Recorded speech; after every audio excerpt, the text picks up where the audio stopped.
Meanwhile, at Bar Sinister on Krakoa.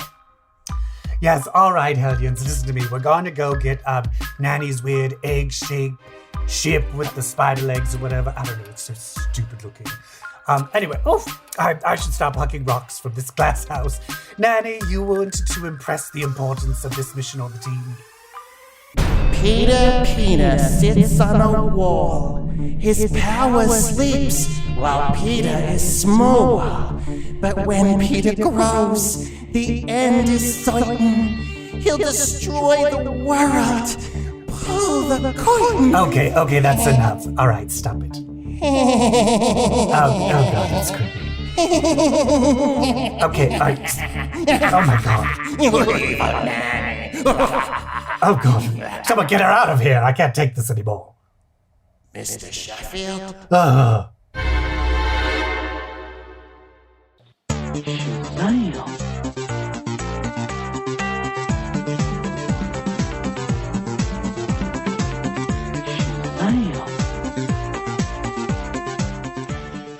Hello, everybody, and welcome to episode 159 of CBQ Legacy. That's Comic Book Queers. I'm your host, EvilJeff, and I'm here with the lovely Brett.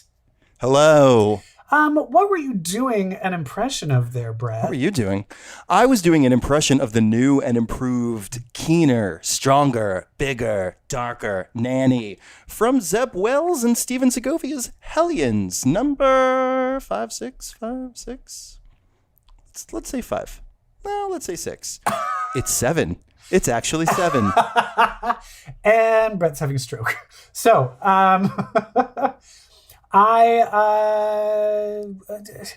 we didn't discuss this before the show started. Do you have any news, any hot topics you want to talk about? I do. There is something I want to talk about. All right. Well, what do you want to hear? Boom, boom. Hot topics. As you know, EvilJeff, I am a whore for MCU casting news. Oh, okay. I mean, also, you could have just ended that sentence before, and I would have been like, yes. I resemble that remark. Oh, I never get to say that. Did you hear the news about Hawkeye, the Disney Plus show? Is it with Haley Steinfeld? Yeah. What? No. Is there new casting in it? New casting news has broke. Who? Well, we've got, we know who's playing Kate's mother, Kate Bishop's mother, Haley Stenfield. What's her name? Stenfield? Steinfeld? Seinfeld? Elaine Bennis. Costanza? Yeah, well, we know who's playing Eleanor Bishop.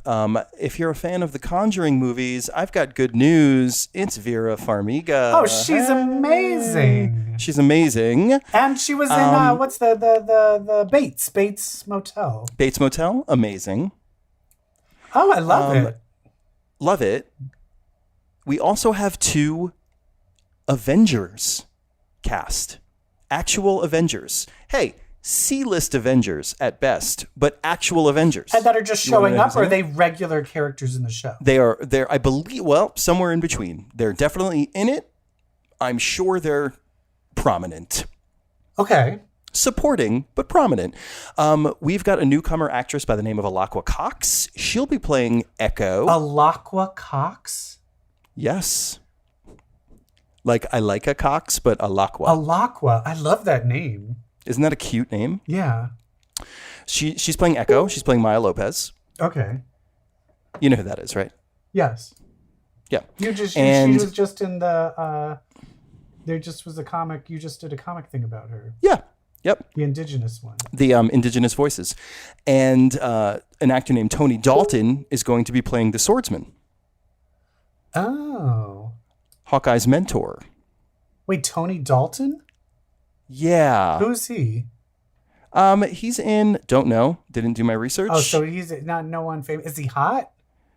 No, he's an older man. Oh, boo. You remember the swordsman from Empire? He was like a plant dad. Right.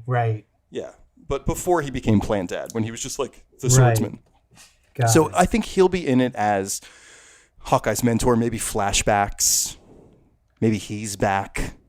But anyway, I think it's super cool that not only are Vera Farmiga going to be in it, but so are Echo and Swordsman. Oh, and I'm sorry, I forgot one more character. Have you heard of the actress Florence Pugh? She's going to be... What? She's Oscar nominated. She's going to be in it playing Yelena Belova, Black Widow 2. Oh, that's right. She's already in... Yeah. Oh, okay. So she's in Black Widow. Appearing. And then Jeremy Renner is he a main character in this? Yeah, this is very much gonna be Matt Fraction's run. Okay, with them running around. But but isn't in the Marvel universe, isn't it his daughter? Isn't it his daughter? No, it's Kate Bishop. Oh, okay. Wait, who was his daughter in it? Who was he helping? Wasn't he helping his daughter? In the Avengers movies, wasn't he helping his daughter and people were saying that was going to be Kate Bishop or something? Yeah, but those people are idiots. Oh, okay. Kate Bishop is going to be Kate Bishop. Okay, fine. Yeah. All right. So, is there a premiere date? No. January 15th. WandaVision. Oh my God, it's coming. It's so close. It should have happened already. And I'm glad that we haven't already seen WandaVision. I'm glad that it's still coming. I'm glad that we haven't already seen Black Widow, that we already haven't seen the Eternals. They're still coming. Very exciting. Okay, whatever gets you through the night, Brett. Whatever floats your boat. I'm still annoyed. Do you have any other fascinating No, that's news? it. That's it for my goss. Yeah, that's it. My sources only told me that. I have nothing. Oh. Nothing. Well, then, nothing if I can't have you. I'm not going to try. Well, then there's a little island filled with mutants that maybe we want to go visit. I want your ex. Welcome to I Want Your Sex. I mean, I want your ex. I mean, I want some ex. I mean, I want your ex. Our X-Men segment. I know we talked about this before, but we grew up in the 90s and we went to some raves. Did you call, at the time, Molly, did you call it X or E? I called it, E. E. Okay, yeah, I did too. X. There's certain areas where they called it X and not E. I know. I felt like you were an amateur if you called it X. I agree. You were like, okay, yes. You saw that on a movie. Yeah. It's like how every once in a while someone, I was also at the point where it's like, no, you trip on acid, you roll on ecstasy, and you get high on pot. And don't say you're on pot. You're not on pot. You're a narc. Yeah. Anyway, so drugs. Speaking of feeling like you're on drugs, today's X-Men issues that we're going to be going over were kind of like mind fucks. They were like mind fucks for me. They're kind of like through like kind of like game changing weird shit, and I'm just trying to absorb it, Brett. We're in the reign of X, EvilJeff. It's a whole new different era now. Get used to it. Buckle up. So we are in the reign of X. Ten of Swords has ended, closing arguably the second chapter on the Hickman era. Right. And I consider House of X to be the chapter 1, Dawn of X chapter 2, and here we are now beginning the reign of X. And it kicks off with Hellions 7 as well as X Factor number 5 by Leah Williams and David Baldione. Which one you want to talk about first? Let's talk about Hellions. Oh. Since we just did Nanny. Yeah. Nanny is not the same anymore. Why don't we start with Nanny and her colleague, Wildchild, two people whose deaths we were a little confused by, but it turns out, yes, they did not die in Otherworld. They died on Amenth, a.k.a. Araco, and instead of coming back as your all realities amalgamated version of yourself, you just come back thicker, meaner, stronger, darker, crazier, more determined, keener, sharper, more focused, bigger dick. Even Nanny. Even Nanny. Deeper pussy. So we actually we open with Sinister back at the Quiet Council. Did you catch the error Did you catch the drawing error? No. Jean sitting there on the panel.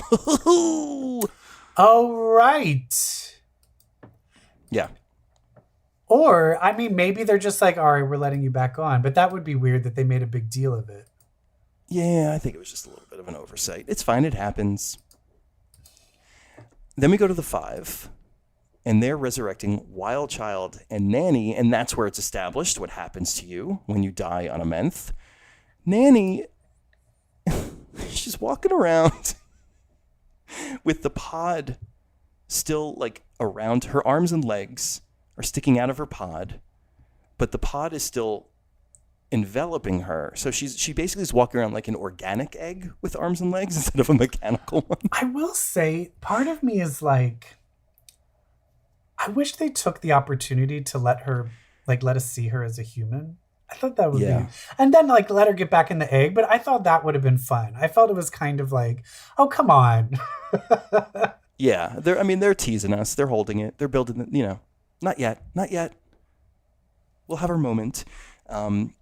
But even Nanny's armor. So the next time you see Nanny, you see her in her armor, which is darker, sleeker, sharper, better. And I like to think that like Nanny was like, don't look at me, and then went to her lab, built herself some new armor, and then was like, Dark Nanny. Yeah. Yeah. And can I also just say, I really like the art. Steven Segovia is great. Yeah, I really like the art. Oh, you know who he draws well? Who? Our favorite character, Emma Frost. Oh, yeah, she looks great. She looks great, and she has a scene with Havoc, and she's like, you're crazy still.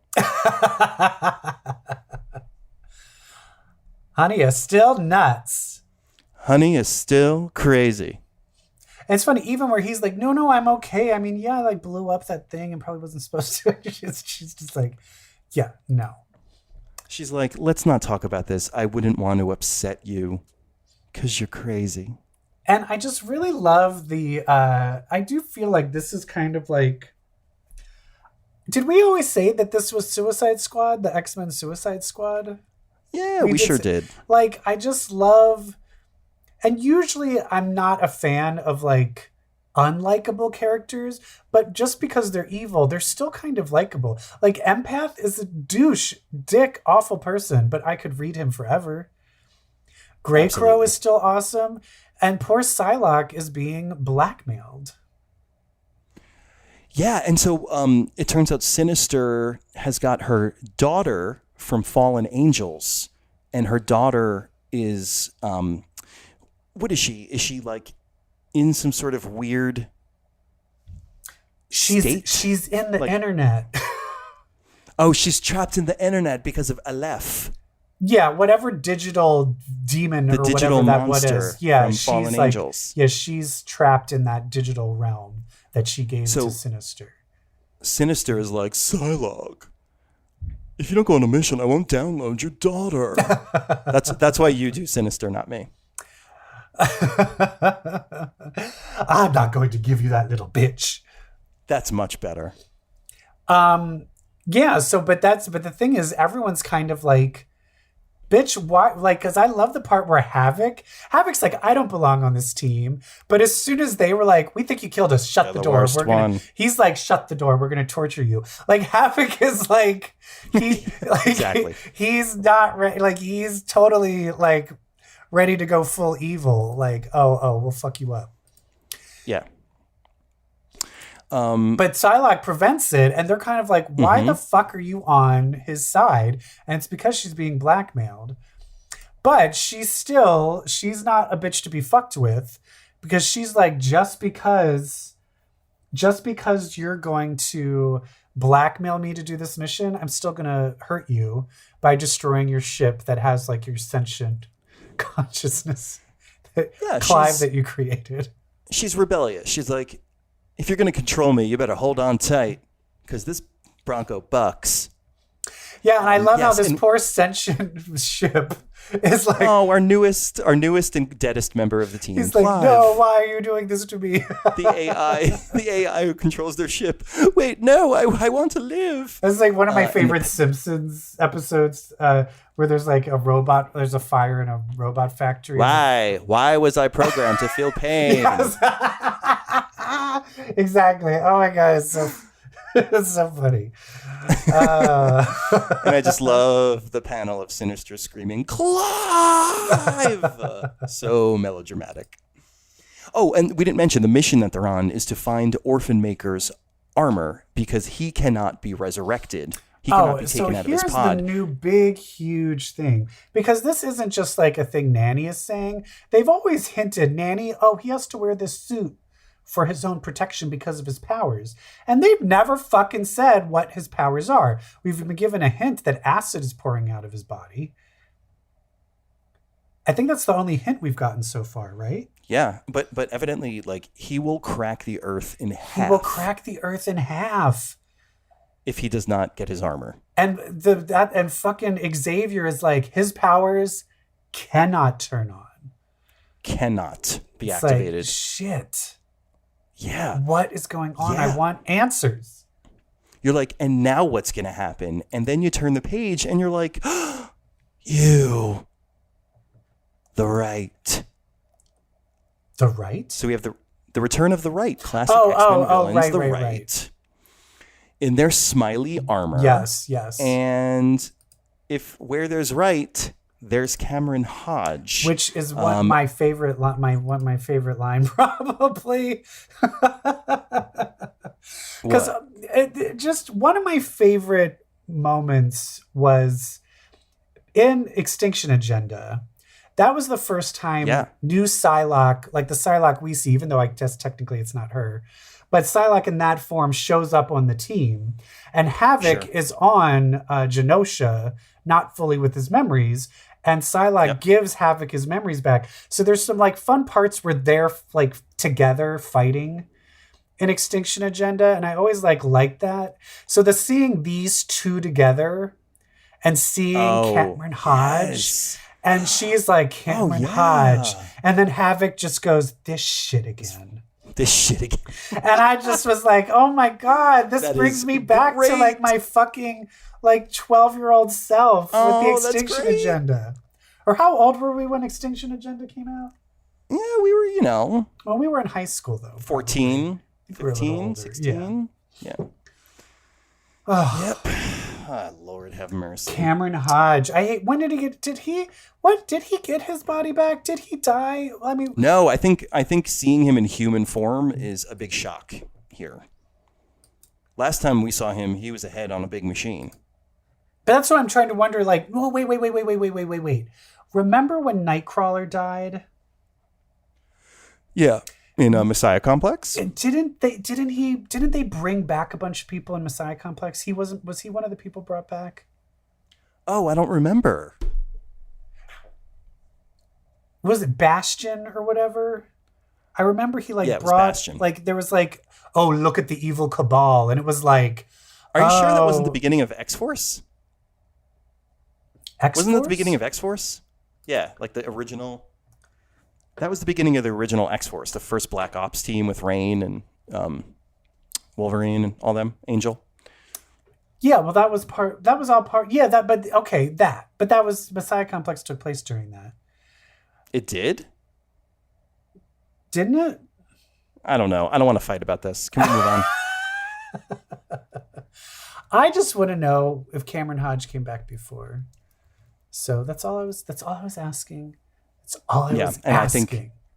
I think the answer is no. I think this was like he has legs. And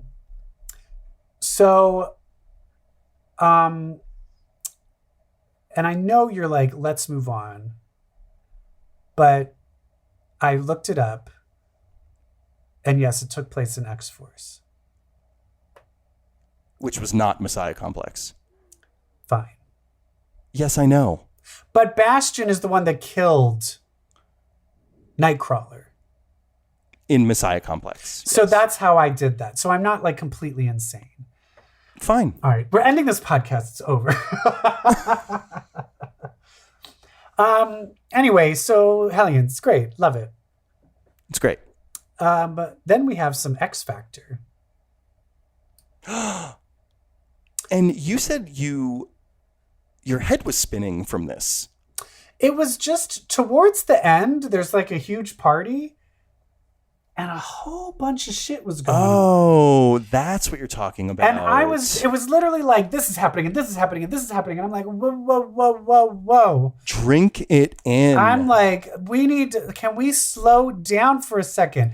And it's also like, oh, that happened. And then it's not, oh, we're not going to explain that. Okay.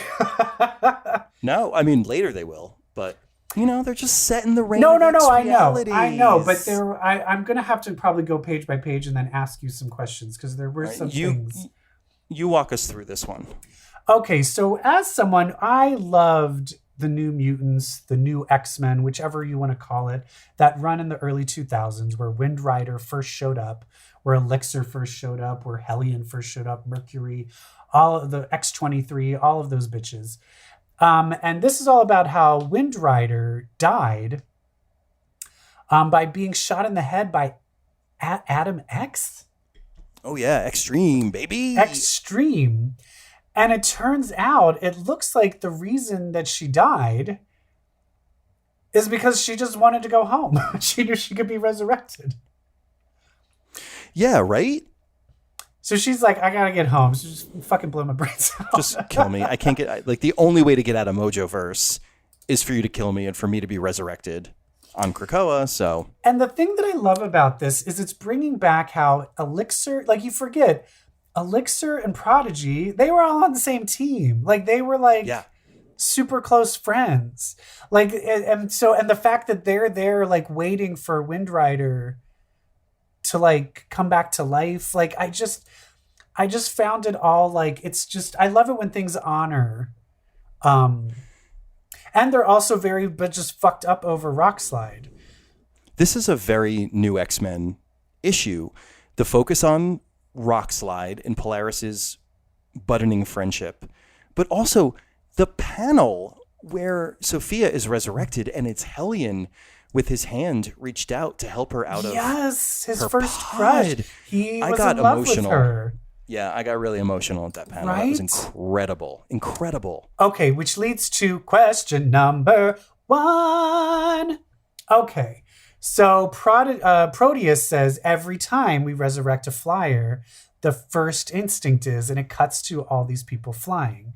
So I just want to double check. The first one is Josh Icarus. So Josh Guthrie. Josh Guthrie. Now, was it established? And then is his sister the next one? Melody Guthrie. Arrow. So is it the two Guthries? Yeah. Okay, that's what I just wasn't 100% sure. Now, did Josh Guthrie come back? Is this the first we realized that Icarus came back? No, he's in the Apocalypse the issue about fighting Apocalypse in the arena for your resurrection. The Melody. Oh, okay. So issue. he was already right. Okay, so he was already resurrected. Okay. Mm-hmm. Yeah, I just kind of just loved, because that's the thing. I also forgot that Sophia, like Wind Rider, hasn't flown. Yeah. Since the very long time. For 20 years. Yeah, she's been depowered as fuck. Yeah, I love it. It's great. That's why this whole era is great. They're all back. And then you see Surge. Surge is hugging her. And here's the thing is, who's that other girl hugging her? Is that Wallflower? The blonde? Yeah. With the pigtails? I'm not sure. Maybe. I think that's Wallflower, who also is killed and brought. So she's back. And there you see fucking Enole is in the background. I love this. Thank Leia Williams. She knows. And and then we've seen stuff with Mercury and Bling flirting before, right? We have. But were they fully going at it? Like this one, they're like fucking making out. No, there's full lesbian kissing happening. Like, not since Happiest Season have I seen so much lesbian kissing. I know. And that next thing that we need to address is there is an Emma Frost, Danny Moonstar moment. And I would like to literally call this moment, this is the moment where the Inhumans debacle has been completely erased from everyone's mind. Why do you say that? What's because the connection? it's like, this is who Emma Frost is. Oh, absolutely. And so the Inhumans crap, we're forgetting all of that. This is who Emma Frost is. It was malice. Yes.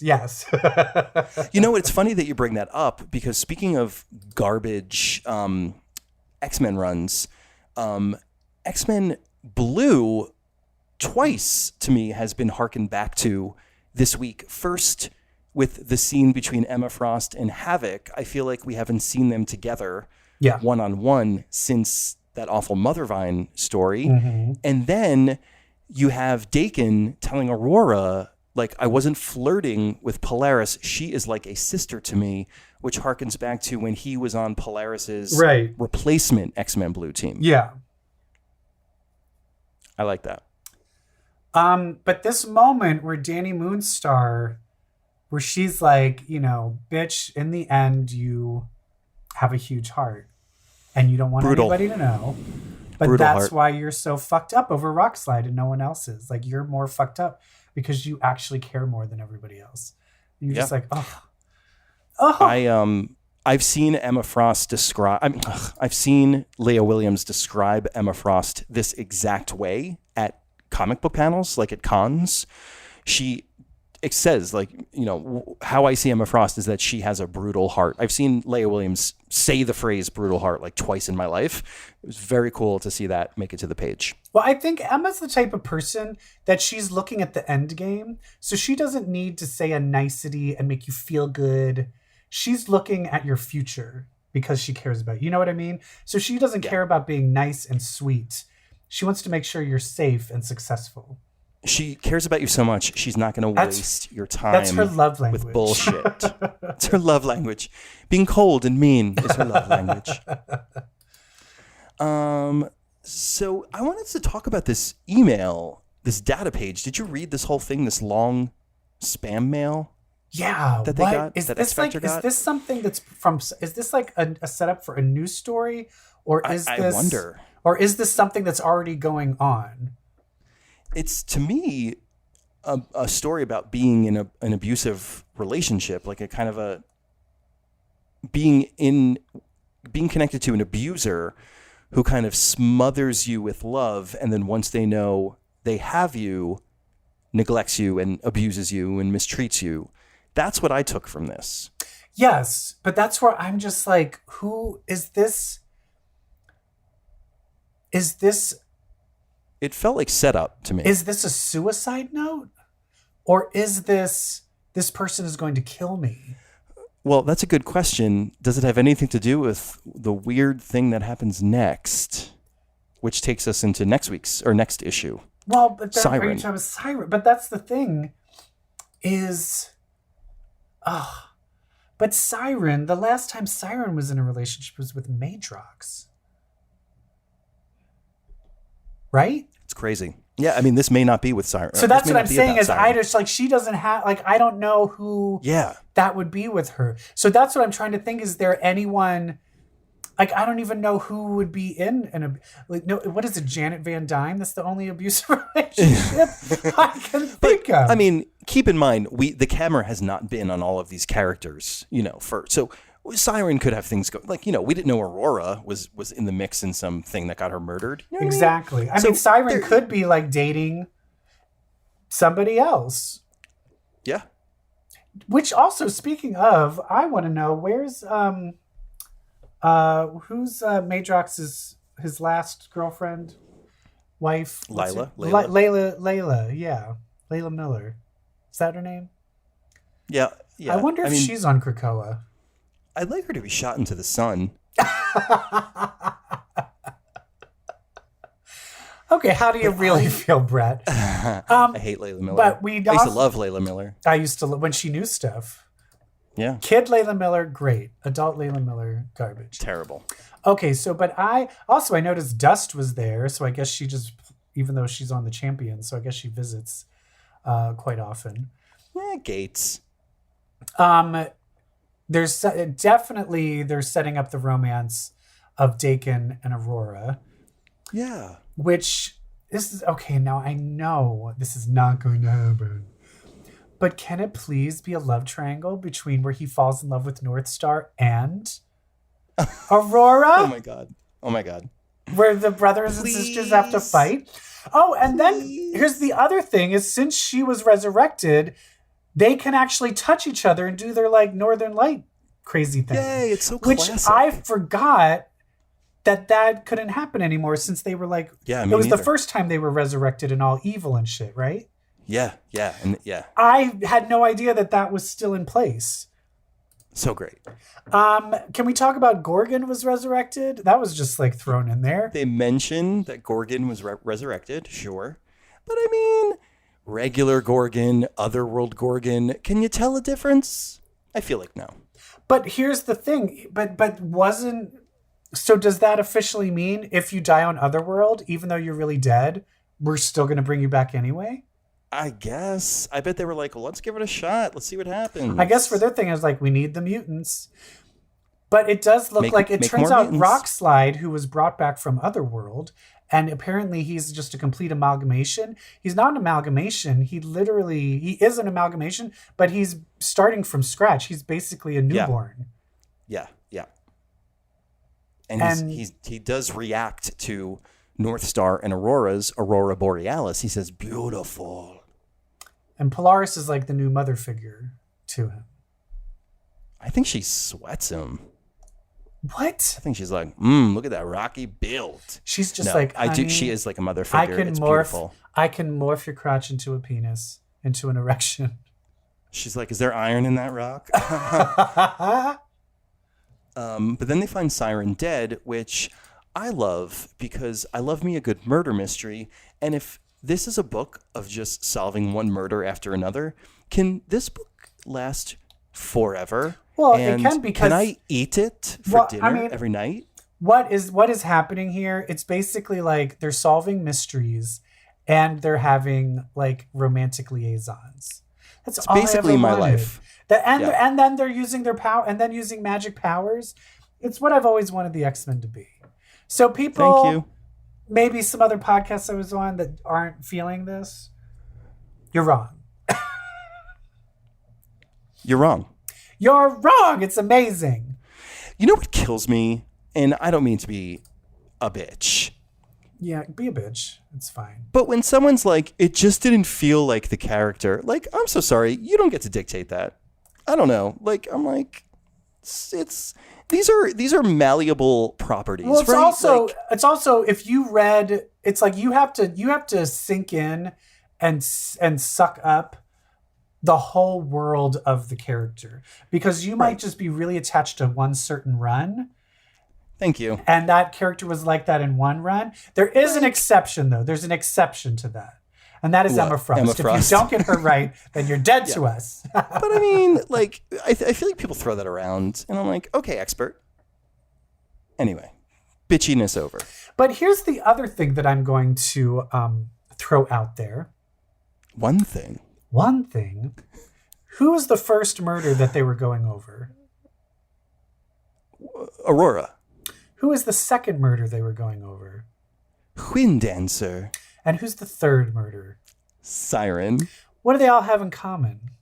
They're all lady mutants. That. And. Flying. I find that do you think that's just a coincidence? No. Because do you remember how he said, isn't it strange how whenever a flight person was resurrected, they all do that same thing? What is it about flight? There's something going on with flight. I like this. Right? I don't feel it's just a coincidence. EvilJeff. This may be the smartest thing you've ever said. I'm not kidding.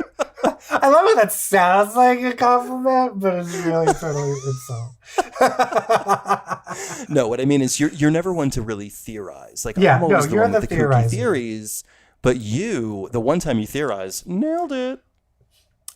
Because here's the interesting thing is that she died from falling. And I will say, they're like, but she can't But she can fly, so why did she do that? If she did write that letter, maybe it was a suicide. Maybe her suicide was just flying up really high and then just stopped singing and dropped to her death. She just screamed. Or someone she seductively talks. But that's the thing is, because she can use her powers for seduction, I find it hard to believe that someone would put her in a box. The same woman that snapped Madrox's finger when he absorbed their baby. I don't see her. Yeah. I don't Maybe it's see unrelated. her. I don't see her being abused by anybody. Maybe she's the abuser. Ooh. She did break Madrox's finger. Yeah. Well, I mean, that was understandable. He Even though deserved it. Well, it wasn't his fault. But he deserved it. Yeah, I mean, God, that was a good issue. Anyway, that's the X-Men. Do you know what else was a good issue? What? Other comics. Okay. Hit it. You gotta get a comic if you wanna get ahead.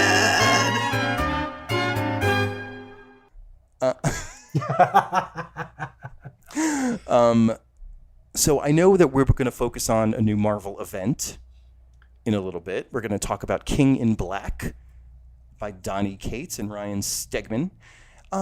Did you read anything other than King just that. in Black? I read one other thing I'd like to talk about. Okay. Daredevil 25. Evidently Chip Zdarsky's run of Daredevil is quite good.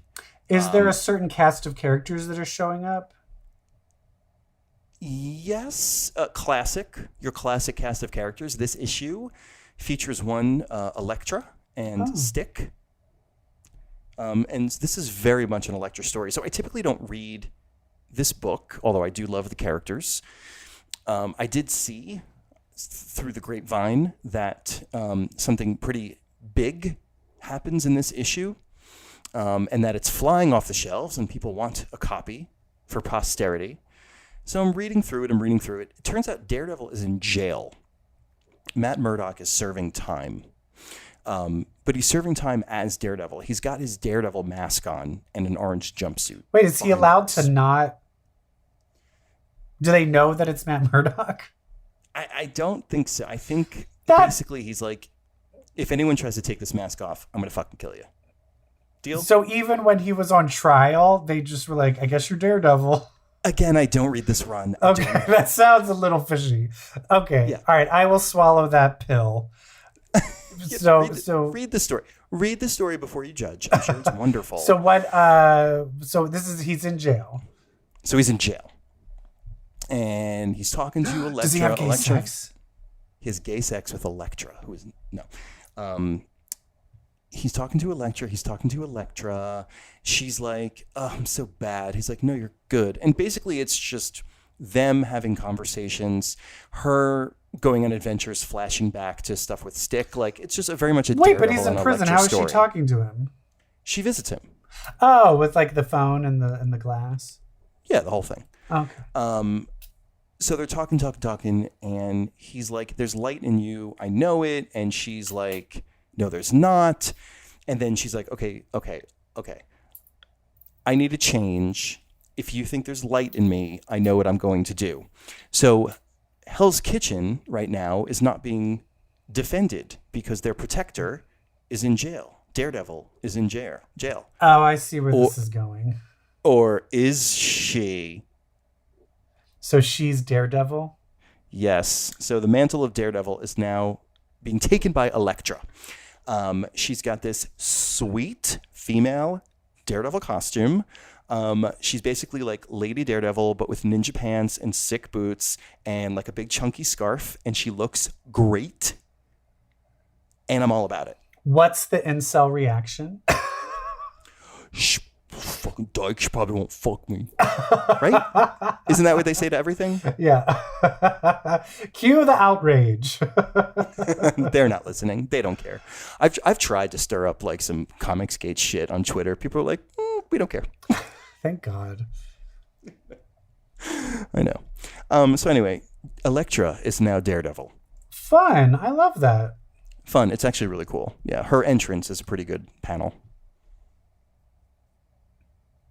But enough about red. Let's talk about black. Oh, God. King in Black. So you've been looking forward to this story for years, right? Yeah, the way EvilJeff? you look forward to a colonoscopy. I could not give a fuck of a shit about this symbiote king. I don't care. I feel like this character is and we're talking about Null, the King in Black. If you've picked up a Marvel book lately, you know who I'm talking about because he's in all of them. Null, he's a very powerful character to the point where I'm like, But not only is he powerful, but it's just like, oh, I'm sending these symbiote bats and they're going to destroy the whole Earth. And I'm just like, you know what? When you destroy the Earth every 3 months, it gets a little old. Like, yeah, and it's which is what we've been saying about the past few Marvel events. But that's the thing. It's literally it's this. You know how it's like the Save the Cat kind of script. It's like every Marvel script, MCU script, started to follow the same pattern, and then finally they started mixing it up. I feel all these events. It's literally the same. This is the same thing as Plant Dude. Sequoia. All right, team. Okay, This is Cap, literally, okay, but Sequoia, but instead of plants, it's symbiotes. It's the exact same thing. Instead don't give of a plants, fuck. It's black goo. Yeah, I don't care. No. It's like, you need to give me some sort of stakes. And the stakes, I guess, are, oh, I don't want you, Brock. I want your son. I want your son. Which you saw that coming a mile away. Yeah, of course. Is his son named Brock too? Dylan. Oh, Dylan. It's Eddie. His name is Eddie Brock. Eddie Brock and Dylan Brock. Oh, that's why. Brock is their last name. Yeah, it's his last name. Got it. That shows you how deep I am into Venom. I don't give a shit. So do you kill symbiotes with electricity? I always thought it was sound. Well, here's the thing. You played the Marvel. Remember the Marvel? We still have it. The Marvel PS4 game. Yeah, like the Ultimate Alliance. Ultimate Alliance. Remember when you had to fight Venom to get him to join, to be able to play him? You had to kill him with the electricity. Yeah, you had to get him on the wire. Yeah. And then they mentioned like, you don't have Thor, and then Storm's like, but I'm here, and I'm like, oh, is lightning a very important part of fighting symbiotes? I guess electricity is part of the... Okay. Because that's the one thing. I did like the idea that since Thor wasn't there, they had to call on Storm to be the Thor. So I do like that. I did like that Xavier is like back to being Professor X again. Yeah. And I did like that he was like, how about a goddess of... okay. She's like, I'm trying to fucking concentrate. She's like, Charles, shut the fuck up. Loved that. But at the same time, they really need to, I'm really scared. The only person I think that could handle an event like this is Hickman. Because if you think the last event that at least was different was Secret Wars. Yeah. Which was Hickman. Like it was something that wasn't the same old stupid the tired. incursions and the Beyonders, like that was some good shit. With gravitas and stakes, it felt like powerful and real. This is like, oh, the Sentry. You know that black thing in you that did he rip him in half? 12. I don't fucking know. I mean, like I thought that's what he was going to do. That was the other thing. The drawing was not good because I'm like, I can't tell what he's doing. Did he rip him in half and absorb the void? I think. Yes, I think we're supposed to believe that he ripped him in half because that is what Sentry did to Carnage in whatever event that was in. Okay. That was the big panel. Well, like, I mean, if that means Sentry's dead, okay. I never gave a shit about Sentry. That was my only highlight of this whole run. I was like, as soon as Cap was like, we have a secret weapon of our own, I was like, it's gonna be Sentry. Turn the page, it was Sentry, and I was like, and he gonna die. And he did. I mean, I think, until he's back again. And he's like, no, it turns out I'm actually a kid. I'm a kid, part of a kid's imagination, or whatever cockamamie thing they're doing to define Sentry these days. Brett, can I ask you something? What? For this podcast, do I have to read the rest of this? No. I think this is going to be the last we talk about it until... it's over, and me, who still read it, is going to be like, oh, do you want to know what happens at the end of King in Black? I mean, I'll probably And I read talk whatever about it. there's probably going to be an X-Men issue, and I'll probably read that. Yeah, man. But yeah, it's garbage. Hey, everybody, it's garbage. The only thing I did like, though, is Professor X, and it was like, my X-Men are here. I was like, oh, okay. So we're just back on that wagon. No, it's just called the person writing that is not reading the X-Men that Hickman's writing. He doesn't think he has to. He's like, I've got Thor. I've got Venom. I rule the Marvel Universe. We're like, no, Donny Cates. Jonathan Hickman rules the Marvel Universe. Yeah, Thank you very much. Hate to break it to you, but guess what all the top-selling books are? Hate to break it to you, but guess who pulled together a team of really great talent who work really well together instead of just trying to do everything yourself like you, Donny Cates? Oh my God. Can we start our master plan to get I want Franklin back to being a mutant. You know, I have to say, maybe that is where the story will end. I don't know. Maybe Dan Slott right now is like, fuck, I got to change the story. Fuck, how do I get Franklin back to be a mutant? Fuck, what do I do? Everybody's fucking up the Marvel books, though, except for Hickman and his team. That's right. And did you hear, speaking of books, one thing we didn't bring up is the Children of Adam has been delayed again. Again, 2 more months. What is going on? The clown show has been put on hiatus for retooling. But the thing is, every article I read, they still go back to the same ad copy of like, there's one of them is a TikTok star. Just like, please stop. TikTok's gonna be. Please stop banned. opening with that, because that is a mistake. I feel like no one's on TikTok anymore. I feel like using TikTok. Yeah, TikTok is not going to last. So using TikTok as a thing, it's just going to be too. It's going to be too dated. Is there anyone on TikTok that you follow? I'm not on TikTok. I have it on my phone. Okay, here's my problem with TikTok. There is one person. Oh, who? His name is Mike525, and he does top 5 lists, like the top 5 candies and the top 5 fast foods, and it is the craziest shit I have ever seen.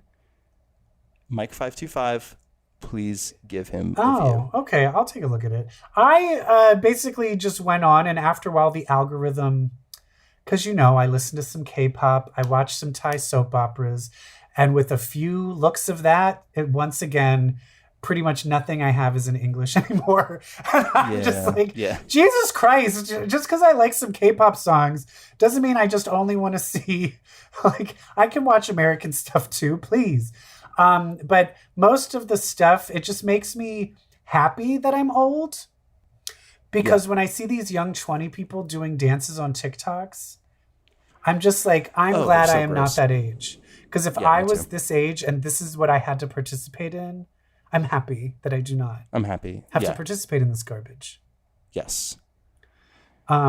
Speaking of which, though, did you see the girl doing a TikTok dance and then someone broke into her balcony and tried to rob her place? No. And it's all like on footage. Incredible. Was it in one of those TikTok mansions? No, she's just like in an apartment. She's like, all right, dun, dun, dun, oh, who are you? Get out of my apartment! And this like guy's just like crawling up through to her balcony. Oh my God. Yeah, it was kind of scary and creepy. Oh my God. I hate when older men attack and threaten young teenage girls, don't you? I love it. Only if the older men end up making out with high school boys at the end. Oh my God! What are we talking about? Hit it. Someone who watch superhero sci-fi stuff with me. All right, guys. So we have an obsession, and it is K-pop. The creators of Happy Death Day. It's Blumhouse. What? Well, Blumhouse is they do everything. I don't know what the creators' names are. Is it the same writer? Is it What's His Nuts who wrote Happy Death Day? No, it is not. It's not Scott Lobdell. It's different. Yeah, it's just. But it's the same vibe. I think the only connection is that it's Blumhouse. It's the same production company. Yeah. they Blumhouse could be credited with a great number of movies, but in all of the solicitations for the movie that we're talking about, Freaky, which was in early access on demand on our TVs, they always say, from the makers of Happy Death Day, they're definitely appealing to the Happy Death Day crowd, which consists of two people, me and EvilJeff. I know, because here's the deal. My friends, I had a group of friends that did not invite me, but they went to an early drive-in screening of it, like in September. And they were like, oh my God, this is garbage. It was the worst thing I have ever seen. Really? And I was like, that means nothing to me. Because I knew one of those people hated Happy Death Day. And I saw it in the theaters with her. So I was like, that means nothing to me. So let's give a 1, 2, 3. Yes. Yeah, I love it. Of what you thought of it. All right. 1, 2, 3. Loved it. I loved it. It's like, it's the same Happy Death Day vibe, but a whole different concept, a whole different story, but the same mix of horror and humor and tenderness. I felt like it ended a little weaker. Yeah, it kind of tacked on an ending. Yeah, I felt like they could have zhuzhed up the ending a little bit, but that's minor notes. For the most part, I just had so much fun. It was fun. It's a fantastic movie. It's so much fun. It's like the bits are good. The jokes are good. The kills are so gruesome. They're comedic. I had to not look at some of them. Yeah, me too. Cameron from Ferris Bueller's Day Off. I couldn't watch that. Yes, couldn't watch that one. My husband and I dosed on so much horror in October. It took all of November to get it out of our system. And then we actually wound up mistakenly watching a movie called Better Watch Out the other night, which is a Christmas home invasion movie about a kid and a babysitter. Is it recent? It's from 2017, I want to say. I watched it thinking it would be the kind of cute that Freaky is. Oh no, it was just horrifying. It was just horrifying. Like it was still a little tongue in cheek, but like the tongue was very sharp and the cheek was like covered in sores. Like, it was just a very disturbing. Yeah, you need to watch Krampus movie. with Toni Collette. Yeah. So, but Freaky definitely balances that humor and that heartfelt and that thrill and that and gore very well. And it wasn't called Freaky. That's not the original title. They had to shorten it. What was the title? It was called Freaky Friday the 13th. Oh, amazing. So we didn't even say, for those of you who don't know, the premise is Freaky Friday meets Friday the 13th. Exactly. It is Vince Vaughn is a serial killer, hockey mask-ish and all. And he winds up switching bodies with one of his victims, a teenage girl. So you've got the teenage girl, Catherine Newton, living in Vince Vaughn's body. And then you've got Vince Vaughn, a horrible killer named the Butcher, living in Catherine Newton's body. And hilarity ensues. And do we see, we were talking last week about Saved by the Bell, and a Saved by the Bell character gets murdered in the beginning. In the beginning, my favorite Saved by the Bell character, Mitchell Hoog, who plays Mac Morris. In the beginning, my jaw hit the floor. I was like, what? Oh my God, my favorite! And then died via tennis racket. Well, yeah, when a horror movie opens up with 4 teens drinking, you don't even care two shits about them. You're like, kill them. And their deaths. You're like, they are dead as fuck. Insane. Yeah. Really good. I don't want to spoil too much of it.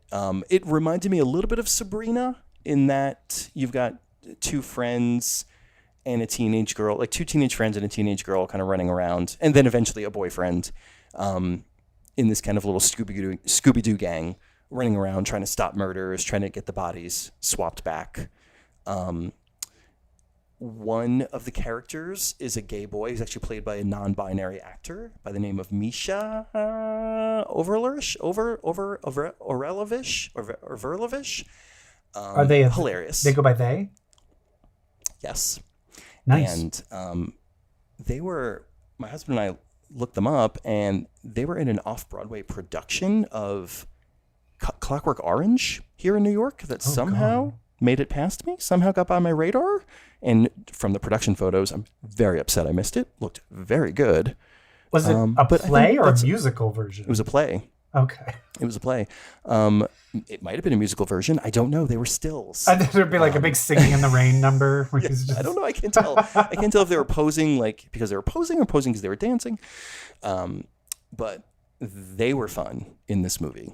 The gay boyfriend. The comedies. They were the comic relief. He was definitely the comic relief. Yes. And the boy was so cute. Like the boy that she had a crush on. Wasn't he so cute? He was his so name was cute. Uriah Shelton. Adorable. Like an adorably goofy, but still like twunky, like very much a twunk. Yeah. He needs a few more years. Cute, He's like funny. 22. He's still cute. He's not sexy yet. Give him a few years. He needs to grow a little hair on his chest. Yeah. But he was so adorable. I love a horror-ish movie with very supportive friends who make it through. Yeah, and that's the weird thing. I really wasn't worried about any of them dying. I felt like the vibe of the show, I was like, of this movie, I'm like, none of them are going to die. Yeah, you can tell they had surviving character written all over them, which was part of the fun.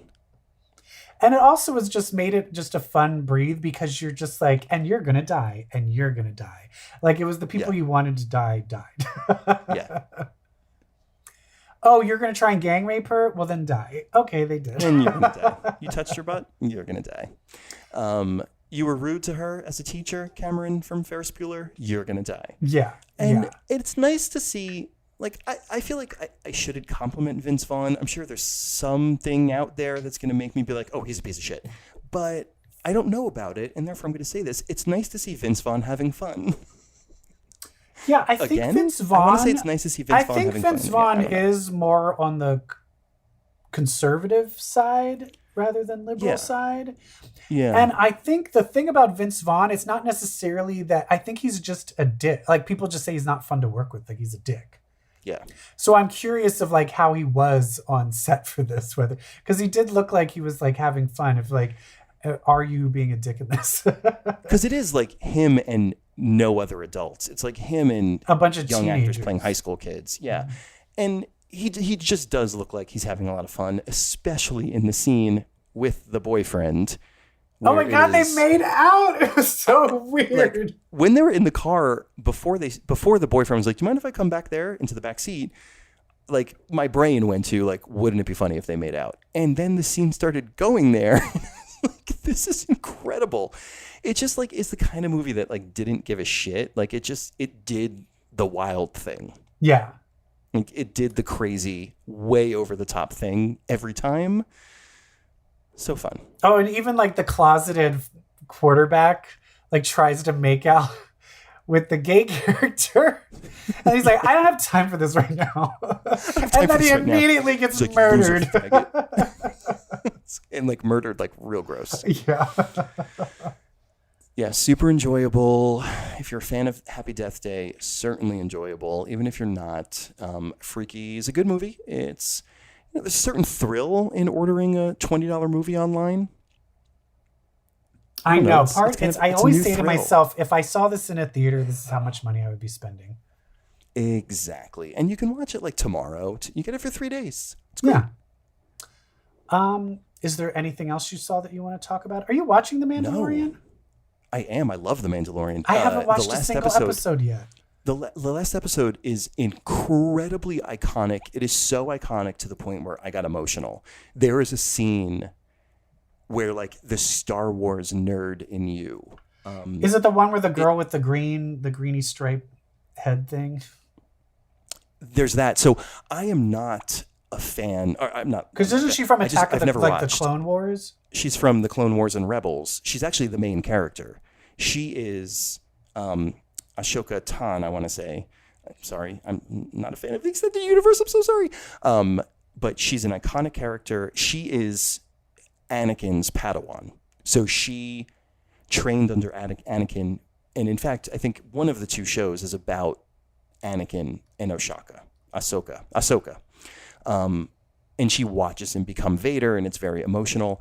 I know all this because my nephew was a big Star Wars fan, and my sister watched Clone Wars and Rebels with him, and she got super into it. And guess who her favorite character is? Ahsoka. So when Ahsoka premiered on The Mandalorian, my sister, I texted her. I was like, "You're into this, right?" I just imagined a lot of people freaking out. Yeah, but that wasn't even about it. It was. Can I tell you? Yeah. Give spoil me, baby. So the Mandalorian has to take the child who we find from. By the way, Rosario Dawson plays Ahsoka. It's Rosario Dawson. I love Rosario Dawson. Yeah, she's great. She was great in it. She says, so she can mind meld, Jedi mind trick with Baby Yoda, and she's like, okay, his name is Grogu, and the Mandalorian, oh my god, Grogu, and she's like, you got to take him to this planet, put him on this rock. The rock is like a seeing stone. He will be able to call out to any Jedi that are out there. The whole goal can we of pause the season, for just 1 second? This takes place after all of the last Star Wars movies, right? It takes place after Jedi, but before the last them. one. So Okay, it takes place right. Okay, in between okay, 6 and 7. Yes. Okay, got it. So Keep this going. is a world where the Empire just fell. Yes. And what's interesting is you see like Rebel Command, they call themselves the New Republic. You see them governing, and it doesn't feel much different. Of course. Yeah, right? So that's pretty great. But the whole goal of the season is he's got to get the child back to Jedi. And he's like, but I thought the Mandalorian were the sworn enemy of the Jedi. That's what makes it interesting. So he goes to this rock, per Rosario Dawson, with the child. And it's a desolate planet, aren't they all? He sets the kid down on the rock, and a ship comes into their airspace and lands. And he's like, fuck. He can't get the kid off the rock because the kid is like surrounded all of a sudden by this energy beacon that the Mandalorian can't get through. When you say kid, you're talking about Baby Yoda. Baby Yoda. Does he have a name yet? Grogu.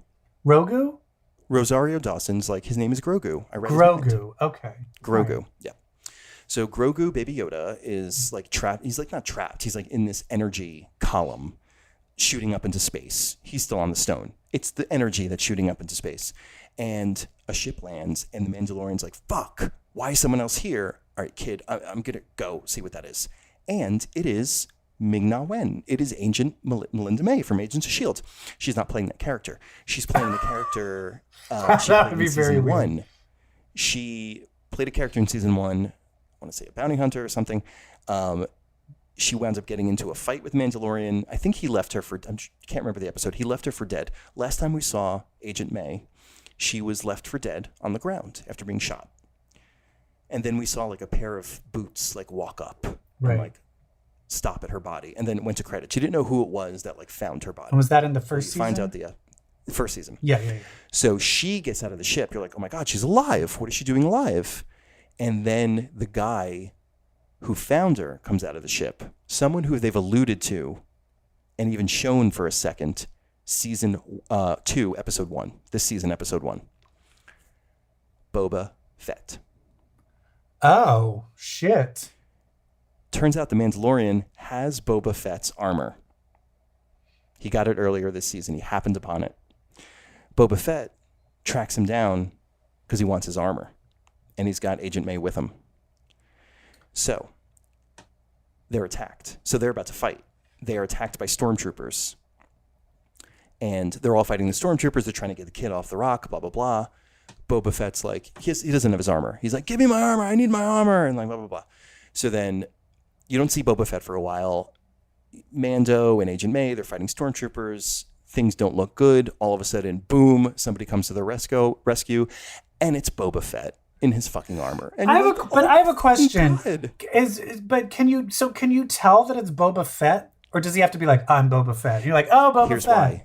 Yes, you can. You know why? Why? Because it's the actor who played Jango Fett in the George Lucas prequels. It's the same actor? Yes. Oh, wow. All right, that's pretty cool. Incredible. All right, that's pretty cool. It's super fucking cool. So in in episode 1, he gets Boba Fett's armor, and like no one says it's Boba Fett's armor, but you're sitting there watching, you're like, that's fucking Boba Fett's armor. Like they got it out of the Sarlacc pit and from Jedi. And then at the very end of that episode, they cut to the actor who played Jango Fett, like following the Mandalorian. And you're like, holy fucking shit, it's Boba Fett, and they fucking got the actor who played Jango. Because is that where he died falling into that pit? Is that like the last you ever heard of him? That was the last time you saw him. Yeah. Wow. But did he have his mask off? Isn't that against the rules? So earlier, another character from Clone Wars showed up. I forget her name. She was voiced by Katie Sackhoff from Battlestar Galactica. Right. She was voiced by her. She also plays her in The Mandalorian. She plays the animated character that she used to voice, plays the real life version of her. She says, like, they've got Beskar Steel, and Mando's like, "Are you Mandalorian?" And they're like, "Yeah." And he's like, "Why are your helmets off?" And they're like, they explain to him, his group, his people, like the you never take your mask off people, are a crazy religious sect. Oh my God. They're like, you're like the... They're like fundamentalists. We're the Muslims that just have the headscarf. You're the ones that have a burqa. Exactly. And and then Katie Sackhoff is like, oh yeah, they're, they have their ways. Yeah, and you're one of them. Uh-huh. When you realize you're in the crazy section of your religion. It's really cool. Because they're really bringing to life the Star Wars extended universe, and in doing so, you realize that Mando and Baby Yoda are like, there's a bigger thing happening around them that they are not engaging with, because all Mando cares about is getting this kid to the Jedi. And you've got all these extended universe characters being like, join us, fight with us, there's a big thing happening, and Mando's like, I'm good. I gotta feed my kid. And it's very cool to see like the perspective of this grand extended Star Wars universe through the eyes of a character who doesn't give a shit about it. That's cool. Yeah. So big All fan. right. Yeah, I'm going to watch it. It's one of those things I just kept on like, oh, I need to start this, but there's just so many other things to watch.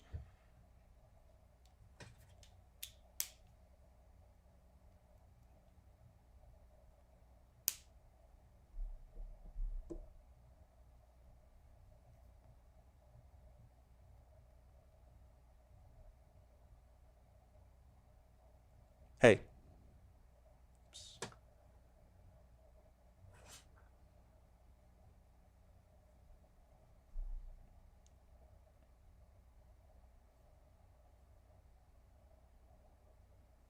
Oh my God.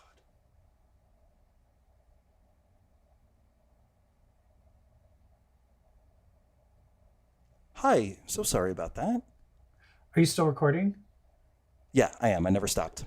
Okay, I'm just going to put a big, like, edit this part out so I can see the timeline. Okay, all right. Where do we end it? You just said there's a lot of things to watch, and so we can pick it up with me saying, okay, there sure are a lot of things. And they're great. And you know what? If we watch them together, we'll talk about it here, right here on CBQ Legacy. Okay. In all seriousness, thank you so much for listening to our podcast, EvilJeff. It's always a pleasure. It is a pleasure. And I will say I am getting a few interactions from some people on Instagram that are actually, some people are actually watching, just one person is watching one of the Japanese gay soap opera I recommend. So my work is complete. You've done it. You've indoctrinated another. I mean, maybe he was watching it before. Fantastic. But whatever. At least someone else besides me is watching it. That's all I care about. And you know what else I care about is you, young listeners. You need to be aware that there are dangers. There's the dangers of drugs. There's the dangers of drinking. There's the dangers of premarital sex. But there is also the dangers of comics. Because I hate to break it to you, if you read comics, well, then that makes you queer. Thank you so much for listening. Good night. Bye. Damn.